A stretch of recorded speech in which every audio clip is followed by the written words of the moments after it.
It's up to him. Do you want him to rein in Robert Mueller? What a stupid question that is.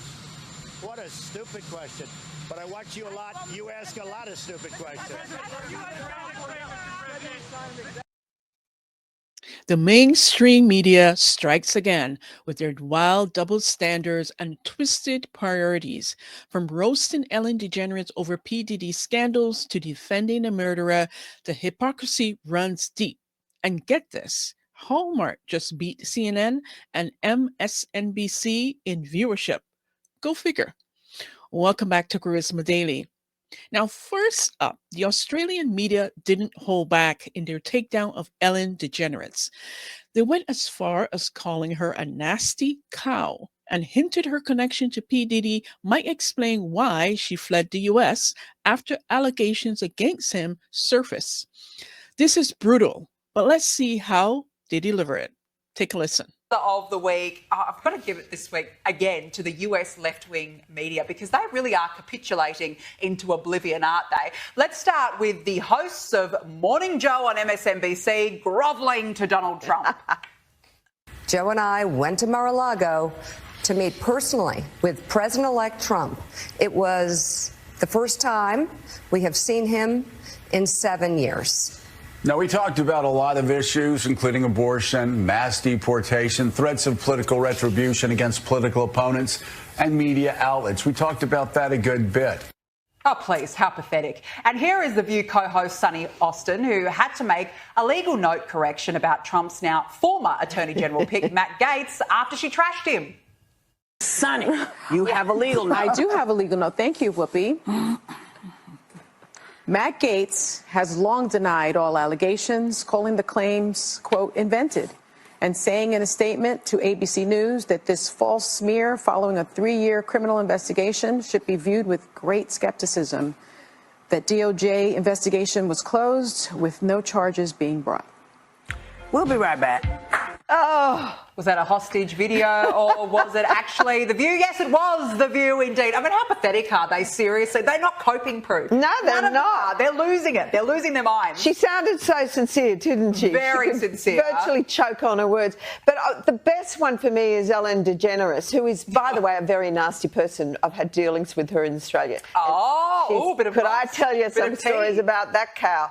But anyway, good riddance to her. But she was quite friendly with that P. Diddy bloke, wasn't she? Well, this is why I say release the Diddy files. Yeah. Release the Diddy files. Come on, Donald Trump. We want to know whose name. So maybe she's hightailing out of there before all that is thrown at her as well. But what a bunch of hypocrites. I wonder if they had carpet burns, those SMS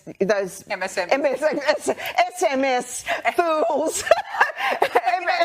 The grovelling, what was the point? You've called him Hitler, you've called him a dictator, you've called him all these slurs over the years only to trot yourself off to Mar-a-Lago and hope for the very, very best. Well, Trump must have loved it. I bet he really will make them pay. And, he's not an idiot. So we know those two morons are going to just get their comeuppance somewhere along the line. But I just find the hypocrisy of all these people is just astounding. And look, it's just so wonderful to see them cowering and grovelling like that. Isn't it beautiful stuff? The true characters are coming out that they've got no character, that they actually have no courage of their convictions. Nothing at all. Well, MSNBC's hemorrhaging in the ratings and, I hate to say it, but... Give MSNBC a miss. SMS, as you now call them. Prove it's been great to see you. We'll do it all again next week. Wow. When foreign media starts roasting U.S. liberals harder than we do, it's really bad. Now, Ellen, once hailed as the queen of daytime TV, is now the punchline to international news segments. And did you catch that jab about her possibly running away from the Diddy files? That's a wild accusation. But the real takeaway, even they're calling out the hypocrisy. If Ellen's downfall wasn't enough, let's talk about CNN and MSNBC losing to Hallmark. Yes, Hallmark. Now, Patrick Bett is going to nail it. Take a listen to what he had to say, and he just said it so eloquently. Folks, imagine you're CNN and MSNBC. You're at a point that you're okay losing to Fox. You're at a point that you're okay losing to Rogan. You're at a point that you may even okay losing to other podcasters, right? You know, election night, some people are putting more numbers than you are. We did that on election night. You're like, listen, those guys are amateurs. We're pros. We built the Titanic. The amateurs are building the Joe Rogan Experience, the PBD podcast, all this other stuff. But these are amateurs. But imagine you wake up one day and your producer comes to you and says, guys, what? Hallmark just beat us. Well, bro, what are you talking about? Hallmark just beat us. Tell me nobody's written that article yet. Bro, they wrote it already. That's bullshit. No. Hallmark? They make cards. Give them a Hallmark. Hallmark beat CNN and MSNBC in viewership last week. No way. Here's a Hallmark? supersized guide to rating in all 32 new holiday films. Can you imagine that? Oh, man. How do you let Hallmark beat you? You can let a lot of people beat you. You cannot let Hallmark beat you. We're talking about practice, right? We're talking about Hallmark. We cannot be talking about Hallmark here, right? I mean, you understand what the reference of the great AI. This is both hilarious and sad. A channel best known for cookie cutter holiday rom-coms is more engaging than the so-called titans of journalism. When your audience would rather watch Christmas in Vermont than your coverage, it's time for some serious introspection. Wow, wow, wow. But if you thought that was bad, it gets worse.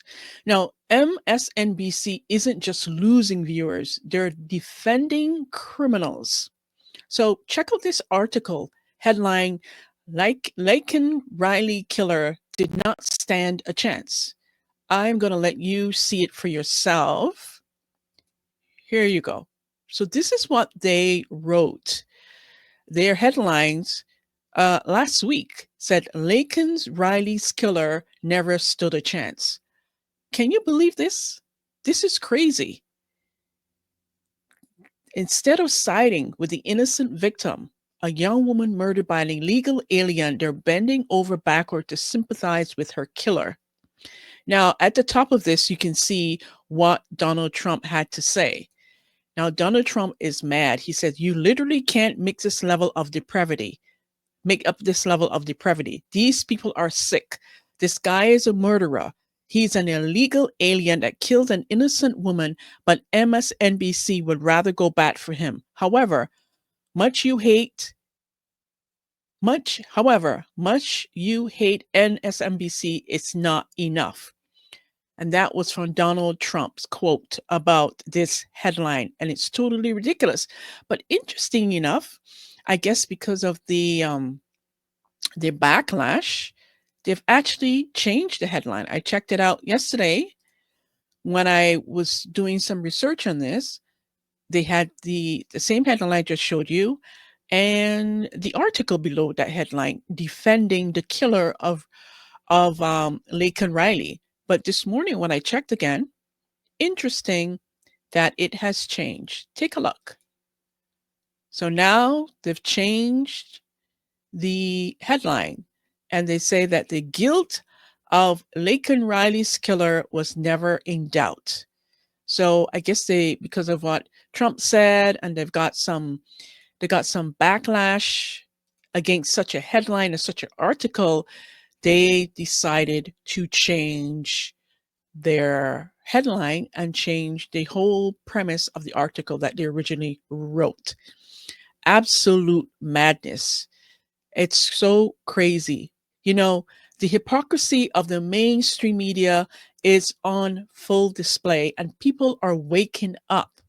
From Ellen's downfall to Hallmark's humiliating CNN to MSNBC defending the indefensible, this is why Americans are tuning out and turning to independent voices. If you're done with the double standards, hit that like button and subscribe to the show. And let's keep exposing the truth together.